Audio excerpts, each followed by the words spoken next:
Sucre, que queda unos 40 minutos de Sincelejo. Y yo nací y crecí en Ovejas, más o menos hasta los 16 años. En Ovejas el Señor me alcanzó, su gracia me alcanzó y me permitió iniciar el camino del Evangelio. En una iglesia que se llamó, pero ya no está, se llamó El Redentor. Yo crecí en la iglesia evangélica El Redentor. Y en la iglesia evangélica, y no pretendo hablar mal de ella ni más faltaba, simplemente quiero contarles una de tantas experiencias que me pasó. En mi iglesia me enseñaron a satanizar el Padre Nuestro, ¿sí? El Padre Nuestro no era para los evangélicos, el Padre Nuestro era para los católicos, ¿sí? Quienes rezaban el Padre Nuestro era el cura, el sacerdote. Nosotros, los evangélicos, por el contrario, teníamos otras oraciones más sofisticadas, más preparadas, elaboradas, ¿sí? Y se me enseñó entonces que el Padre Nuestro no se podía orar, no se podía rezar, no se podía repetir.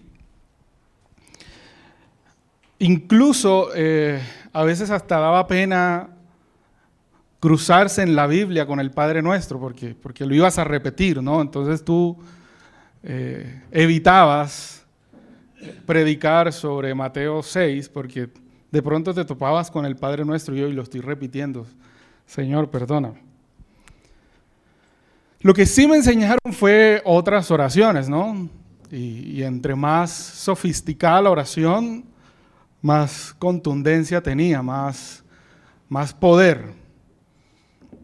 A un niño de 15, bueno, no un niño, un adolescente de 15 años, le enseñaron una palabra, sempiterno. Yo iniciaba mis oraciones diciendo, Dios sempiterno. Sí, porque claro, eso era mejor que el Padre Nuestro, ¿no? Señor, creador de las galaxias inmarcesibles, justas, bueno, en fin. Esas fueron las oraciones que me enseñaron. Y me cambiaron el Padre Nuestro por otras oraciones, por otras palabras. Y de nuevo, yo no pretendo burlarme de estas oraciones, sino que es eso, en mi vida iniciando el aprender del Evangelio, pasó de no repetir el Padre Nuestro a repetir otras oraciones, la que enseñaba el pastor o algún líder. No repetía la oración que enseñó Jesús, porque creía que era una vana repetición, y desechaba de alguna manera lo que podría aprender de la oración que Jesús enseñó. Y es que no se nos puede olvidar eso. Jesús enseñó esta oración. Cuando Jesús, en el Sermón del Monte, habló de la oración, Él enseñó el Padre Nuestro. Así que pretendo hoy resaltar un poco la belleza que encontramos en la oración del Padre Nuestro. Esta oración que nace en el corazón del Hijo de Dios en ese momento específico y que tiene tanto por enseñarnos. Hoy quiero resaltar 3 cosas muy bonitas que encuentro en la oración del Padre Nuestro. Hay muchísimas más. Podríamos hacer un seminario del Padre Nuestro porque tiene mucha belleza. Es muy bonita la oración. Yo solamente voy a resaltar 3 cosas que me llaman la atención a mí y que quiero compartir con ustedes. Así que vamos a leer en Mateo capítulo 6, desde el versículo 7 hasta el versículo 15. Y vamos a pasar por el Padre Nuestro y lo vamos a leer. Así que usted lo va a leer con seguridad de que no está repitiendo nada. Mateo 6, versículo 7.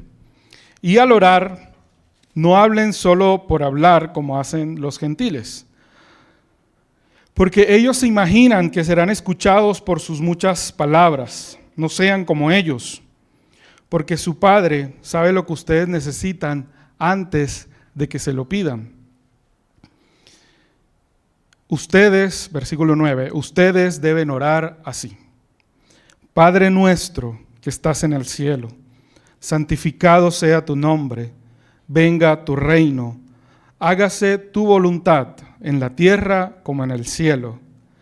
Danos hoy nuestro pan cotidiano, perdónanos nuestras ofensas, como también nosotros hemos perdonado a nuestros ofensores. Y no nos dejen caer en tentación, sino líbranos del mal. Añade Jesús, porque si perdonan a otros sus ofensas, también los perdonará a ustedes su Padre Celestial. Pero si no perdonan a otros sus ofensas, tampoco su Padre perdonará a ustedes las suyas. Amén. Ok, 3 cosas que quiero resaltar del Padre Nuestro. Lo primero es que encuentro un Padre Nuestro con una voluntad. Un Padre Nuestro con una voluntad. Y así inicia la oración.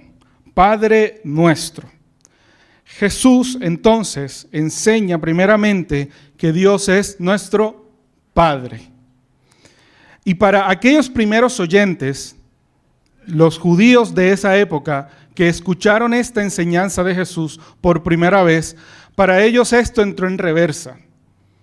Porque Jesús enseñaba que Dios, el creador del universo, era un Padre nuestro, era un Padre de todos. Y ellos no lo veían así. Ellos se sabían judíos, ellos se sabían seguidores de la ley de Moisés, ellos se sabían hijos de Abraham, el patriarca, pero no se sabían como hijos de Dios. Ellos reservaban ese título solo para el Mesías, para el elegido, para el ungido. Pero Jesús inicia esta oración diciendo Padre Nuestro. Y Padre Nuestro no solamente para Jesús y sus discípulos. Jesús estaba en el Sermón del Monte donde había miles de personas. Y para miles de personas escucharon por primera vez decir a alguien Padre Nuestro. Así que esto es muy bonito, que Jesús inicie la oración diciendo Padre Nuestro. Jesús nos muestra al mismísimo Dios, creador del universo, con toda su gloria, con todo su poder, con toda su majestad, lo muestra como nuestro Padre. Un Padre que escucha nuestra oración, un Padre que se interesa por nuestras vidas, un Padre nuestro que está en los cielos, pero que es nuestro, que es cercano. Y a este Padre que elevamos nuestra oración, a este Padre lo primero que hacemos es pedir por su voluntad. Padre nuestro que estás en los cielos, lo puedes repetir, no hay problema, ¿no? Tranquilo, no se va para el infierno. Padre nuestro que estás en los cielos, santificado sea tu nombre, venga tu reino, hágase tu voluntad, en la tierra como en el cielo, hágase tu voluntad. Jesús pide por la voluntad del Padre. Y aquí, y esto me gusta, y a mí me cambió un poco la vida con esto, porque entendí que la oración no es un amuleto de buena suerte que pueda usar para cumplir mis deseos. Entendí que la oración no es una moneda de cambio, donde si yo lo hago con fervor, donde si yo lloro, donde si yo me arrodillo, donde si yo paso 3 horas, el Señor va a hacer lo que yo quiera que haga.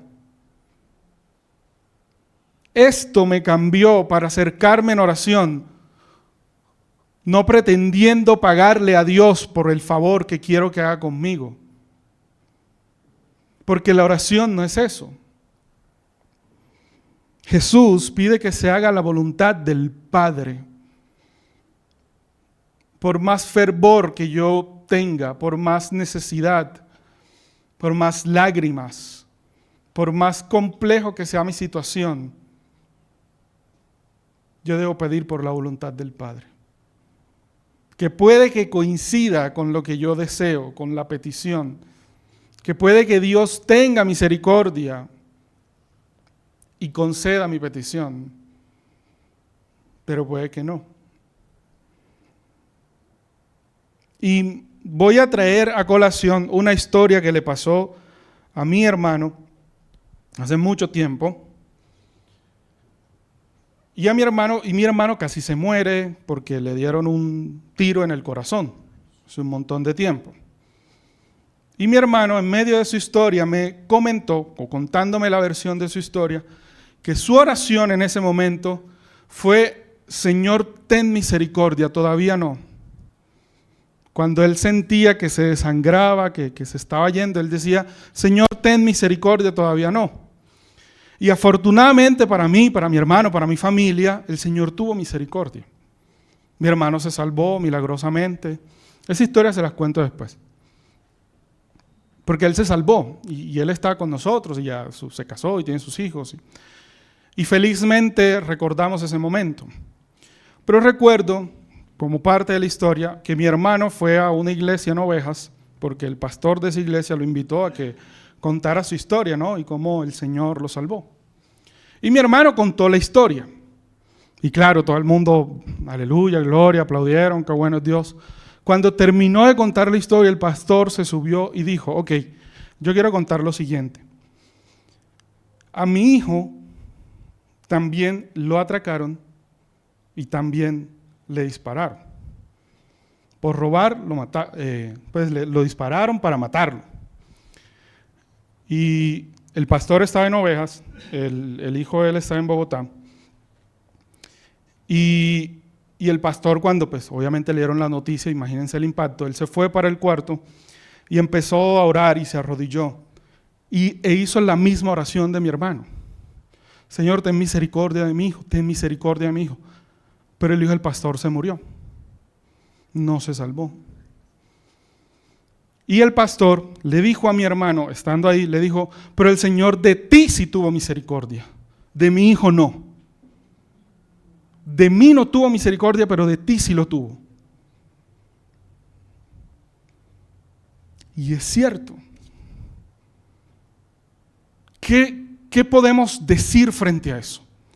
¿Quiénes somos nosotros en nuestra limitación para decirle a Dios: haz esto o haz aquello? ¿Quién soy yo para pretender que Dios haga algo porque me paso en oración? Y no estoy diciendo que no oremos. Evidentemente no es eso. Lo que quiero que veamos es que la oración no es un amuleto. La oración, mis hermanos, no es una moneda de cambio. Nuestras oraciones se convierten a veces en discursos motivacionales para nosotros, donde abundan las palabras: yo proclamo, yo decreto, yo autorizo, yo desautorizo, yo ato, yo desato. Nuestras oraciones se han convertido en discursos motivacionales y olvidamos por completo que nuestro Padre cercano, que conoce nuestras necesidades, tiene su voluntad. Tiene su voluntad. Y Jesús viene a romper estas oraciones motivacionales, llenas de orgullo, de prejuicios, y nos enseña que lo primero es pedir por la voluntad del Padre. Que ojalá el deseo de nuestro corazón siempre será, y esa es nuestra esperanza, que Dios tenga misericordia, pero que Dios tiene una voluntad. Entonces, cuando oramos para que Dios me transforme a mí. Oramos para que me haga cambiar de perspectiva. Llego a la oración con unas expectativas de lo que quiero que suceda, pero me encuentro con la voluntad del Padre. Esta voluntad que es buena, que es agradable para nosotros. Esta voluntad que está llena de amor porque Dios es amor. La oración, mis hermanas y hermanos, no es el medio para cambiar la voluntad de Dios con mis quejas o mi insistidera o mis palabrerías, como lo diría Jesús, sino que más bien en la oración es donde entiendo cuál es la voluntad de Dios para mí, donde soy transformado, donde mi perspectiva cambia. La oración no es para torcer el brazo de Dios. La oración es para transformarme a mí, para recordarme la grandeza de Dios, para saber que el mundo no gira en torno mío, sino que es Jesús el centro de todo. Así que podemos orar. Padre nuestro que estás en el cielo, santificado sea tu nombre, venga tu reino, hágase tu voluntad en la tierra como en el cielo. Amén. Lo segundo que quiero resaltar sobre el Padre Nuestro es otra petición que hace Jesús más adelante. Y Jesús, luego de pedir la voluntad de Dios, del Padre, pide por el pan. Danos hoy nuestro pan cotidiano. Y esta frase me parece muy interesante y puede parecer redundante, pero quizás no lo es. Algunas versiones traducen esta frase como el pan nuestro de cada día, dánoslo hoy. O el pan de este día, dánoslo hoy.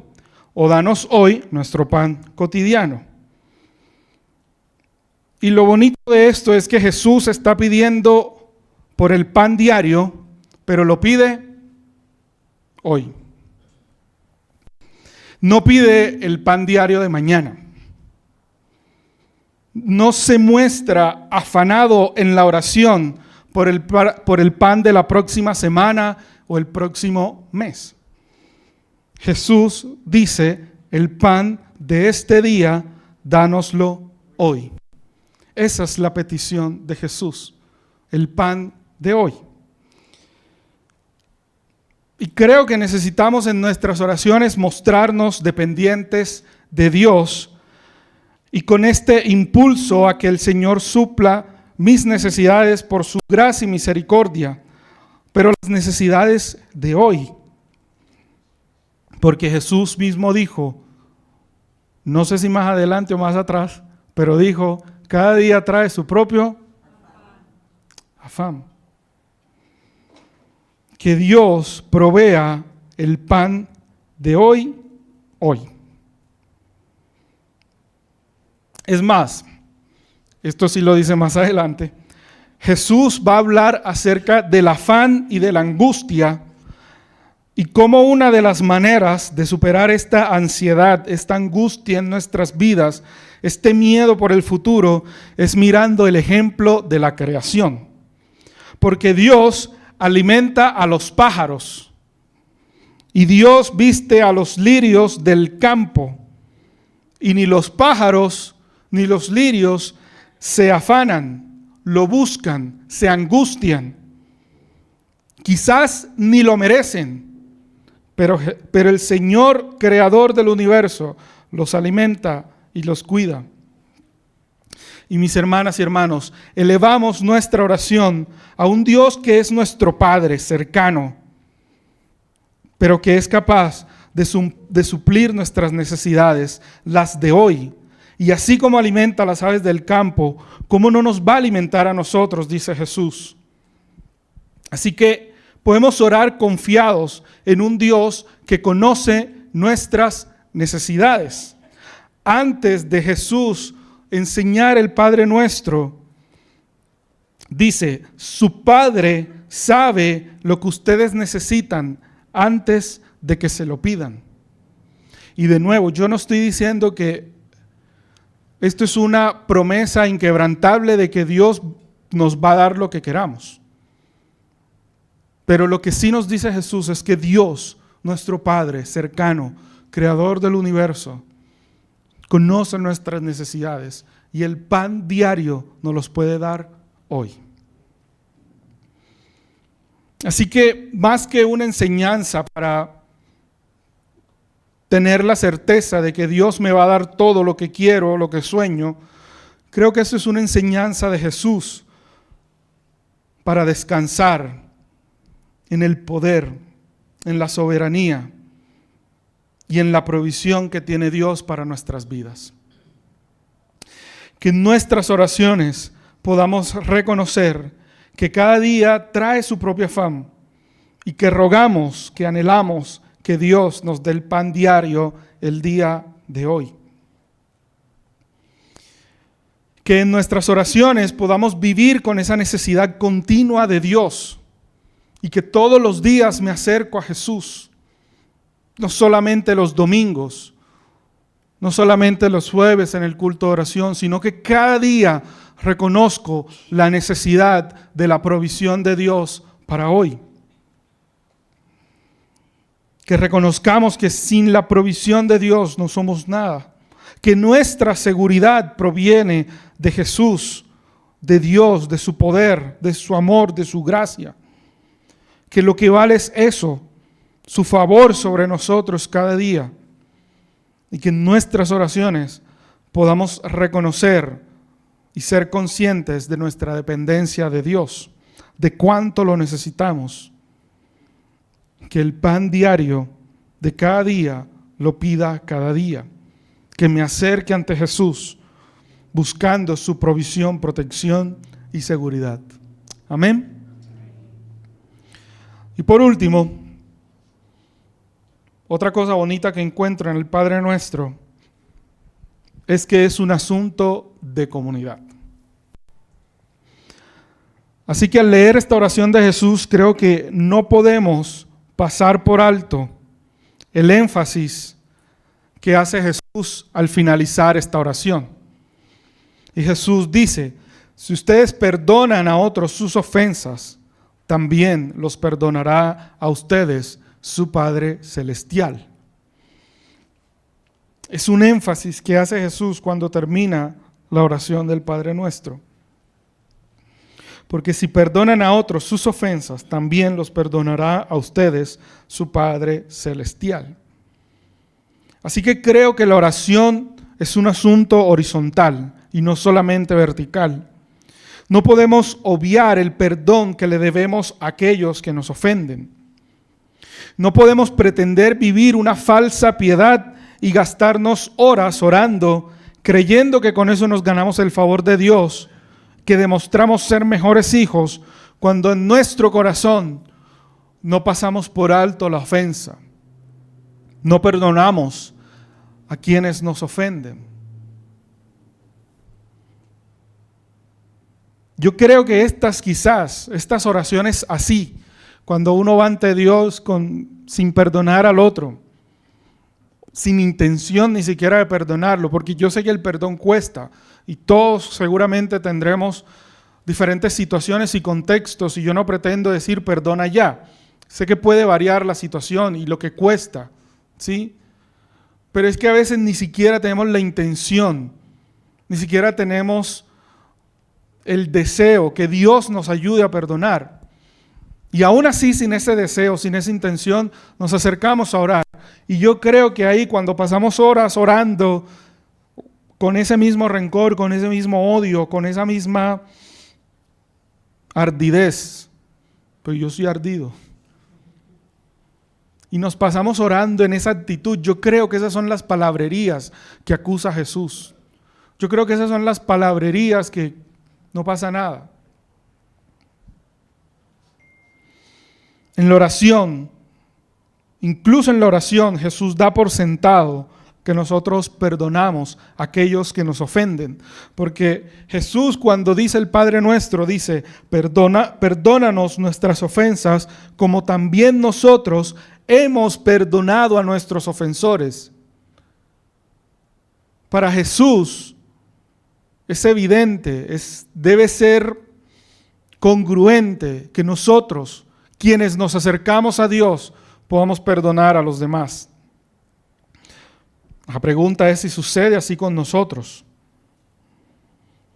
Si podemos llegar ante Dios y rogar por su perdón, sabiendo que así como Él nos perdonó y nos sigue perdonando, nosotros perdonamos a aquellos que nos ofenden, que nos maltratan, que nos humillan, que nos traicionan. Es una invitación, mis hermanas y hermanos, a que podamos encontrar en el perdón de Dios la fuerza y el coraje para decidir perdonar a aquellos que nos ofenden.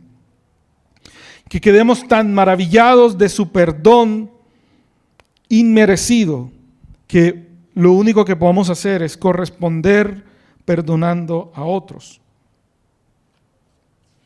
Que no seamos como los que usan vanas repeticiones y palabrerías, que les encanta venir a la iglesia y levantar las manos mientras cantan, o como muchos que ponemos estados de WhatsApp en Facebook con algún versículo bíblico, tratando de mostrar piedad, pero en nuestro corazón, ya mucho tiempo, hemos decidido no perdonar a nuestro hermano, no perdonar a nuestra hermana, y hemos decidido guardar rencor y vivir con eso. Que ojalá en nuestras oraciones, al momento de pedir perdón, el Señor nos enseñe también a perdonar a aquellos que nos ofenden. Que nuestras oraciones puedan encontrar sinceridad de corazón delante de Dios. Que podamos reconocer lo difícil que es perdonar, pero que así como Dios nos ama y nos perdona, nosotros podamos decidir amar y perdonar. Que este modelo de oración que hace Jesús para nosotros, que esta oración que salió de su corazón en ese momento como una enseñanza para aquellos, nos pueda enseñar una vez más hoy que tenemos un Padre nuestro cercano que tiene una voluntad para nosotros. Que podamos vivir dependientes de Dios cada día, buscando el pan de cada día. Y que podamos recordarle a nuestra alma y a nuestro corazón que así como Dios nos perdona, nosotros también podamos perdonar. Amén. Oremos. Padre nuestro que estás en el cielo, santificado sea tu nombre. Venga tu reino, hágase tu voluntad en la tierra como en el cielo. Danos hoy nuestro pan cotidiano. Perdónanos nuestras ofensas, como también nosotros hemos perdonado a nuestros ofensores. Y no nos dejes caer en tentación, sino líbranos del mal. Amén. Gracias, Jesús.